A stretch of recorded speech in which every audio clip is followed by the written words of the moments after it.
masa depan kita tergantung anak-anak kita, anak-anak Indonesia. Anak-anak kita, bahkan seluruh rakyat Indonesia harus tidak boleh lapar. Jadi kalau ada yang tidak mendukung prinsip ini, ya jangan, nggak perlu dekat-dekat saya lah. Apalagi ikut pemerintah saya. Ya. So far so good ya, tapi pada prinsipnya kalau bicara soal pos, saya melihat beberapa hasil survei dan kita harus akui bahwa bahkan para pemilih Mas Ganjar dan Prof Mahfud itu 75% katanya mengatakan puas. Itu dia.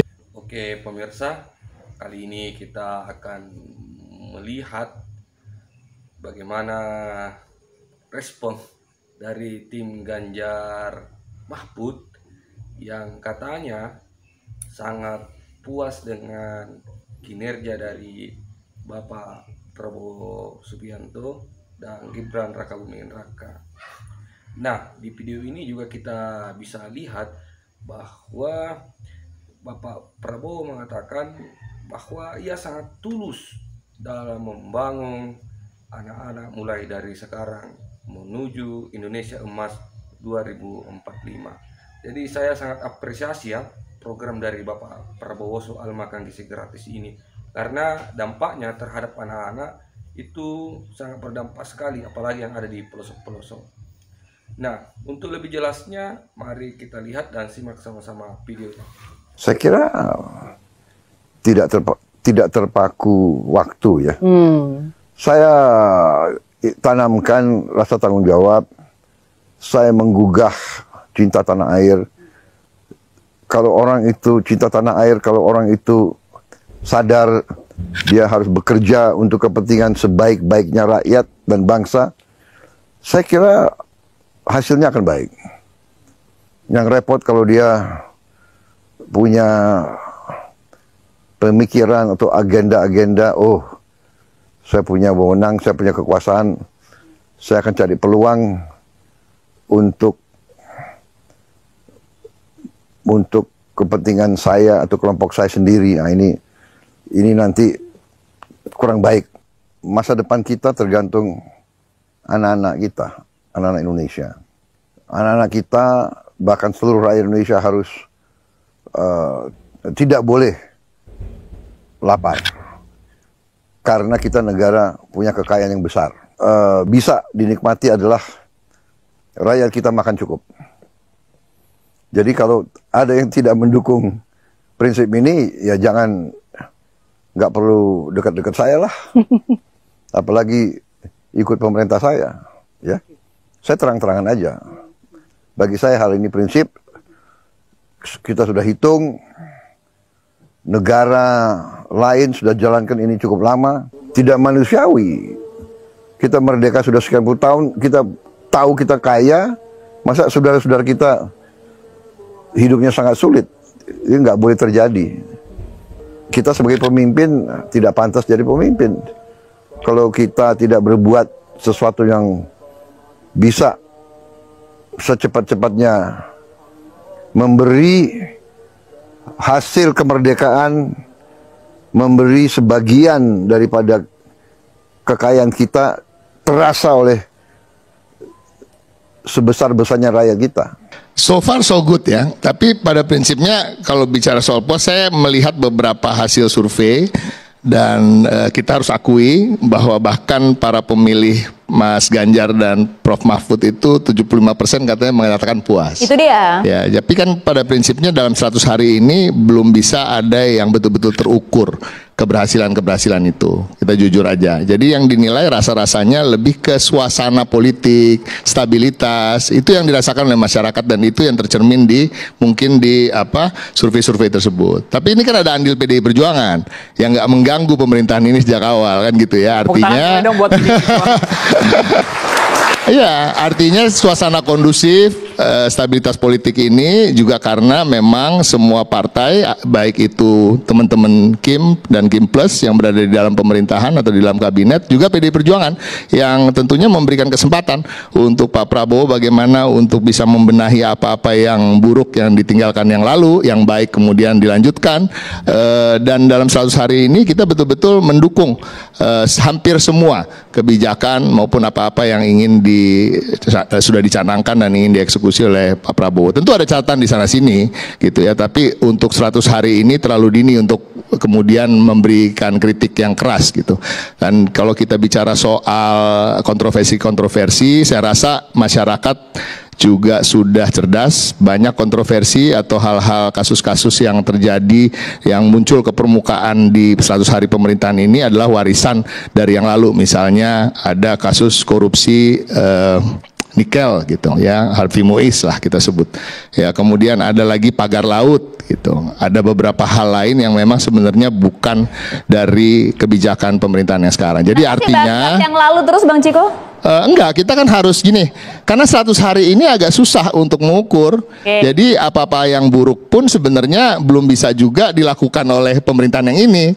Masa dalam 100 hari udah melakukan hal yang buruk, ya itu kan luar biasa juga ya gitu. Tapi kan bukan berarti selama pemerintahan ini tidak ada yang buruk. Catatannya mungkin satu, hukuman yang terlalu ringan mungkin untuk Harvey Muiz. Kan itu juga ranahnya pemimpin ya. Orang bisa bilang, oh yudikatif berbeda, it's a different branch from eksekutif dan legislatif. Nggak begitu. Kalau seorang presiden, seorang pemimpin itu seperti di Harry Truman ya kalau nggak salah ya, the buck stops here.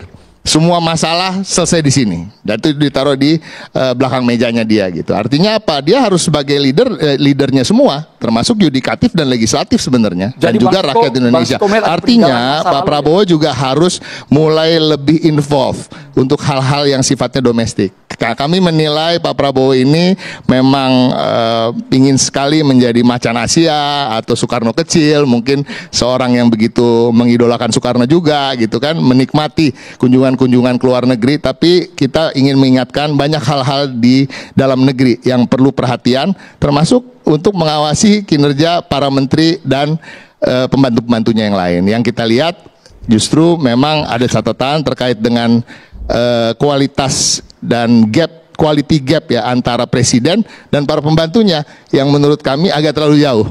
Gitu. Pak Prabowo dengan international exposure yang begitu luas, ya kan, pendidikan yang begitu tinggi di berbagai macam bidang, bukan hanya militer, dan pengalaman yang rekam jejak yang begitu mumpuni lah untuk menjadi seorang presiden, apalagi beliau mempersiapkan diri sekian lama ya, bahkan sejak Orde Baru mungkin ingin menjadi presiden. Jadi artinya harus dibantu oleh para pembantu yang punya kualitas dan kompetensi yang lebih dari yang Emang sekarang. Para menteri saat ini kenapa Bung Ciko? Saya nggak mau menyebut nama, tapi rasa-rasanya Maria bisa jawab sendiri, kan ada beberapa yang rasa-rasanya tidak cocok dalam posisinya. Saya tidak mengatakan mereka sebagai manusia itu bukan manusia yang sukses, tapi nggak semua manusia yang sukses dalam bidangnya itu harus menduduki jabatan-jabatan penting seperti menteri, utusan khusus, wakil menteri, atau kepala-kepala badan. Gitu aja. Yang menarik tadi Abang membandingkan, ada komparasi dengan pemerintahan sebelumnya, warisan yang lalu belum tuntas sampai sekarang. Persoalan yang dibawa di masa pemerintahan Prabowo Gibran. Bang Andi harus komentar dulu, Pak. Sisa-sisa peninggalan dari pemerintahan sebelumnya yang menjadi persoalan pelik dan belum terselesaikan apa saja menurut Bang Andi? Terima kasih Kang Andre ya. Tadi saya mau koreksi dulu, itu bukan nikel tapi timah. Jadi untuk Harvey Muiz ini case-nya itu adalah kasus timah, bukan nikel tadi. Oh iya, maaf. Ya. Jadi kalau kita bicara 100 hari, memang benar juga itu tidak, katakanlah the whole things itu oleh Pak Prabowo. Masih ada sisa-sisa dari Presiden terdahulu itu Presiden Jokowi dengan kesuksesannya beliau juga. Tapi di balik kesuksesan beliau juga memang ada juga permasalahan-permasalahan yang ada gitu yang perlu diselesaikan segera juga. Tapi kalau konteksnya itu ya saya rasa semua presiden itu kalau peralihan tuh pasti ada sisa-sisa yang harus diselesaikan oleh presiden yang akan datang. Tapi dalam konteks ini saya bisa menilai, saya mengatakan dari awal tadi itu sangat top banget. Kenapa? Dalam 2 bulan Presiden Prabowo dengan jajarannya itu bisa menghemat sampai 3,5 triliun untuk perjalanan dinas. Itu suatu prestasi 3,5 triliun. dan efisiensi itu berjalan. Dan ini salah satu indikator juga oleh masyarakat menilai bahwa Presiden Prabowo ini sukses. Terlepas dari ya banyaknya gonjang-gonjing dari perilaku dari menteri, itu hal-hal yang kecil menurut saya. Tapi yang jelas kita lihat adalah keberhasilan beliau bagaimana mengorkestrasi semua menteri-menteri beliau dan jajaran-jajaran beliau itu dalam satu kata, I'm a president, you must follow us. Kalau tidak mengikuti ya apa yang sudah dicanangkan, lebih baik minggir. Jadi wajar kalau hasil survei menunjukkan kepuasan terhadap Prabowo melampaui Presiden Joko Widodo. Jauh? Ya, saya setuju itu. Ya, kalau kita juga lihat dari lifestyle presiden cycle-nya itu, ya kan ada masa honeymoon, terus ada masa decline, ada masa re-election itu. Ya wajar-wajar saja. Kalau masa honeymoon ini kita lihat keamanan ini luar biasa di zamannya Pak Prabowo ini, walaupun 100 hari, tapi kan kita enak gitu ya, tenang aja gitu. Walaupun dari segi ekonomi, dari kelas menengah ke atas agak turun, tapi itu bisa akan di-catch up lah nanti, akan diperbaiki kemudian itu. Nah kembali tadi dengan makan bergizi gratis, pasti setuju semua ya MGG ya, luar biasa kan hasilnya kan? Mahasiswa setuju nggak? Setuju nggak? Mahasiswa nggak dapat. Kan dari PAUD sampai SMA ya teman-teman ya? Dari PAUD sampai SMA. Ya ini kan juga baru triggernya aja kan, baru 31 provinsi Pak. Oke ya, 31 provinsi. Dan ini kan bertahap. Dan saya yakin ini, kalau 30 tahun di India, pelaksanaan MBG ini, 80 tahun di Jepang, insya Allah itu yang IQ kita dibilang IQ 78, dalam waktu 1 tahun ini bisa meningkat, bisa menjadi 90. Saya yakin itu. Terima kasih. Bung Andi, artinya kepemimpinan 100 hari Prabowo Gibran saat ini jauh lebih baik kalau kita komparasi dengan kepemimpinan Pak Jokowi sebelum. Begini, kalau kepemimpinan Jokowi kemarin, saya bisa harus menjelaskan ini, karena ini ada transformasi ya dari kepemimpinan Jokowi dan ke Pak Prabowo. Karena Pak Prabowo sendiri kan masuk di dalam kabinet 2019 sebagai Menteri Pertahanan, dan beliau banyak belajar dari Pak Jokowi juga, gitu kan ya. Dan kita akui kepuasan masyarakat ini 80% melebihi dari SBY, melebihi dari Jokowi. Meskipun di mata Jokowi mania juga seperti itu, sama hasil. Ya sama, kita kan fair aja kita lihat dari situ. Itu hasil survei dari pilihan masyarakat.